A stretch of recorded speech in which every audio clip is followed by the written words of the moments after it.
Frères et sœurs bien-aimés, fidèles auditeurs de Radio Massabielle, bonjour ou bonsoir, suivant l'heure à laquelle vous écoutez votre radio.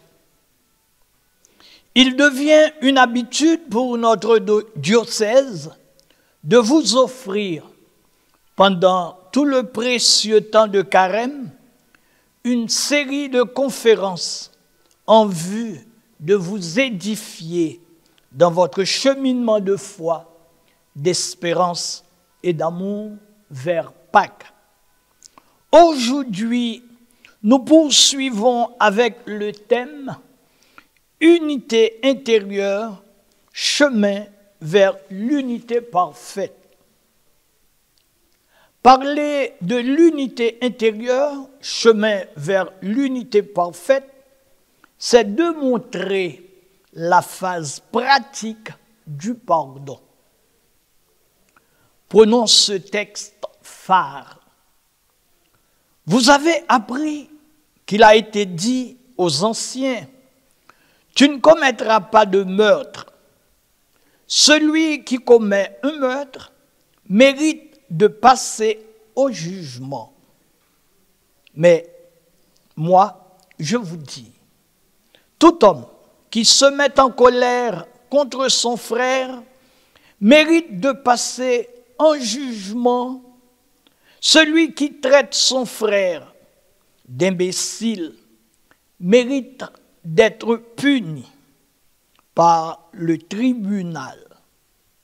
Et celui qui le traite de fou mérite d'être puni par le feu de l'enfer. Si donc tu présentes ton offrande à l'autel et que là, tu te souviennes que ton frère a quelque chose contre toi, laisse ton offrande devant l'autel et va d'abord te réconcilier avec ton frère, puis viens présenter ton offrande. Mets-toi rapidement d'accord avec ton adversaire pendant que tu es en chemin avec lui, de peur qu'il ne te livre au juge, que le juge ne te livre à l'officier de justice et que tu ne sois mis en prison.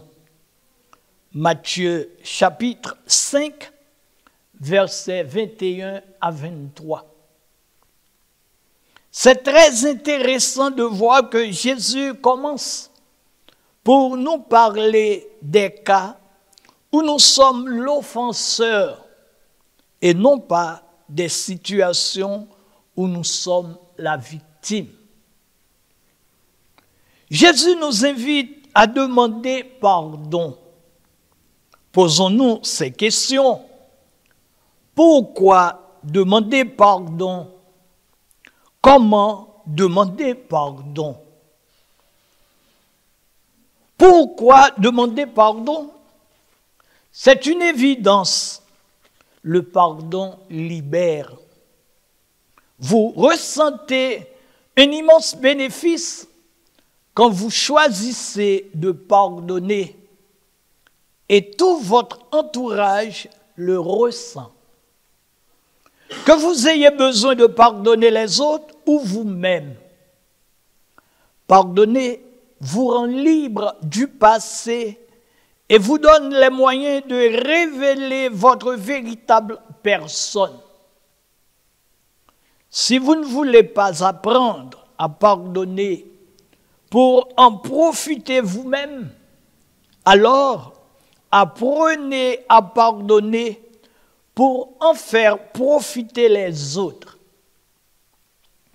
Quand vous apprenez à pardonner, vous en faites profiter les autres qui sont en contact avec vous. Votre pensée va s'éclaircir et va devenir positive qu'avant. Vous aurez beaucoup plus à donner et vous apprécierez plus volontiers de partager ce que vous avez. vous deviendrez gentil, plus facilement et plus naturellement, plus généreux. Vous ferez plus attention aux autres. Vous aurez une attitude plus positive envers les personnes de votre vie et elles vous répondront plus positivement en retour. Apprendre à vous pardonner est aussi d'une grande importance. Si vous ne vous pardonnez pas, vous vous pourrissez vous-même en vous interdisant les bonnes choses de la vie. Quand vous pardonnez, vous devenez un meilleur mari ou une meilleure épouse. Vous devenez meilleur étudiant ou professeur, un meilleur employeur ou employé, et vous devenez un meilleur parent ou enfant. Pratiquer le pardon renforce la bonté en vous et la rend plus active dans votre vie. Le pardon est immensément concret et utile. Nous arrivons au deuxième point, comment faire? Nous utilisons l'approche du père Michel Martin Prével dans Petit guide pour se réconcilier en couple, qui a pour titre « Je te demande pardon ». Se retrouver dans sa conscience pour faire la paix et la lumière, c'est prendre conscience de son offense et désirer d'en être libéré. Mais comment cela peut-il se faire sans retrouver son conjoint, victime ou offenseur, qui est le premier concerné? Sans ces retrouvailles, nous risquons en effet que ce soit insuffisant. En effet, on se pardonne à deux, comme on s'aime à deux. De même que l'on ne se lave pas sa conscience tout seul sans se retrouver l'autre pour réparer. Ainsi, après la reconnaissance en vérité d'une injustice qui peut engendrer la colère et l'accusation, il ne faudrait pas oublier la conséquence qu'elle a engendrée, en particulier la rancœur. Il vaut mieux désirer renouer dans l'amour, la vérité, la patience et la miséricorde. Prendre un temps et choisir ensemble un moment pour faire le tour des consciences. Par ailleurs, le pardon n'exclut pas la réparation quand elle est possible. Et alors, il l'engage, sans quoi il risque de rester trop théorique. Seul l'aveu de ce qui touche l'ensemble de la vie conjugale est possible entre nous, car les autres péchés qui touchent le reste de la vie de chaque époux seront remis dans le sacrement de la réconciliation. En plus de ce qui sera déposé dans ce sacrement, on peut, avec beaucoup de profit pour les conjoints, demander pardon à Dieu devant l'autre pour ce qui l'a blessé avant d'aller recevoir l'absolution de la part d'un prêtre. Ou au contraire, au retour d'une bonne confession, désirer la réconciliation avec l'autre. De fait, si les blessures de la communion concernent le Seigneur, elles regardent aussi de façon éminente le conjoint, qu'il soit lui-même blessé ou qu'il nous ait blessés.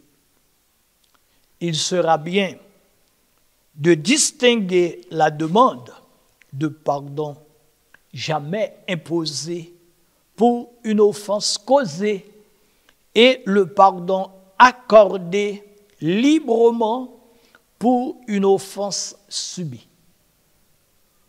Une demande de pardon ou un pardon à accorder à l'encontre d'un tierce, ami, famille, peuvent être vécus par les deux époux.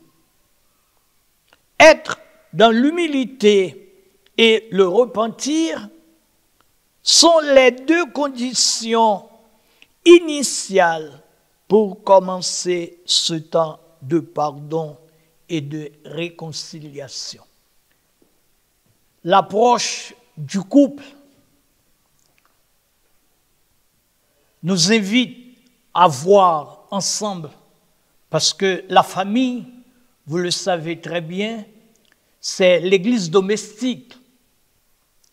On attend du couple, le monsieur et la femme, croyants, chrétiens, de se retrouver comme église. Là, cette église qui se rassemble en assemblée, surtout pour célébrer l'Eucharistie. C'est cette église aussi qui se rassemble pour célébrer les autres sacrements, surtout la pénitence, qui est aussi la réconciliation, le pardon. Là, déjà, nous invitons les couples à faire cette expérience ensemble. Si nous tenons à demander pardon à Dieu qui nous aime et qui nous a créés à son image et à sa ressemblance, lui qui est amour, et c'est cet amour qui nous permet de découvrir que nous ressemblons à Dieu lorsque nous le vivons ensemble. L'embûche de vivre ensemble se manifeste parfois dans nos heures, dans nos erreurs, dans nos fautes, mais dans la maison, dans la famille, voilà une opportunité pour que nous fassions cette démarche de se pardonner, de demander pardon à l'autre, de n'avoir pas peur de se reconnaître fautif. Parfois, nous sommes des offenseurs, parfois, nous sommes des victimes. Mais ce qui est très important, c'est la reconnaissance de l'autre comme personne humaine. Une personne fragile, une personne qui a des limites, mais qui doit prendre conscience de ce qu'elle est. Et cette personne humaine qui est homme et femme se réalise quand il crée le beau, quand il fait le bien, quand il dit la vérité. Et parfois, elle se reconnaît aussi limitée et n'arrive pas à faire tout ce qu'elle devrait faire, comme Saint Paul nous dit. Je voudrais faire le bien, mais c'est le mal que je fais. On peut avoir de la bonne volonté, mais il nous faut aussi la force de l'Esprit Saint qui est courage, qui est intelligence, qui est piété, qui est crainte, qui est science. Tout ça porte l'homme à avancer en dépit des difficultés rencontrées dans sa vie. Et il faut ajouter les 3 vertus théologales que Dieu nous donne: la foi, l'espérance et la charité, qui nous aident à vivre en relation intime avec Dieu, avec nous-mêmes et avec l'autre. Et aussi les 4 vertus cardinale que nous appelons aussi vertu naturelle, qui est la force, le courage, la prudence, la tempérance, la justice. Là, c'est l'homme au complet. L'homme qui a la nature humaine, qui se dévoue, qui lutte et qui est en contact avec son Dieu par la capacité que Dieu dépose en lui. Là, c'est pour vous dire que à deux, il est bon, surtout quand on est en couple, et couple chrétien, à deux, c'est bon de vivre le pardon, qui va nous aider à être sereins, qui va nous aider à être forts, comme on dit dans un dicton, l'union fait la force. Frères et sœurs, à travers cette intervention, nous avons essayé de vous présenter des faits et des gestes de pardon qui libèrent et de réconciliation qui réconfortent notre unité intérieure, chemin vers l'unité parfaite qui manifestera la gloire de Dieu et le salut du monde. Disons ensemble le Notre Père qui es aux cieux, que ton nom soit sanctifié, que ton règne vienne, que ta volonté soit faite sur la terre comme au ciel. Donne-nous aujourd'hui notre pain de ce jour. Pardonne-nous nos offenses, comme nous pardonnons aussi à ceux qui nous ont offensés. Et ne nous laisse pas entrer en tentation, mais délivre-nous du mal. Amen. Car c'est à toi qu'appartiennent le règne, la puissance et la gloire pour les siècles des siècles. Amen.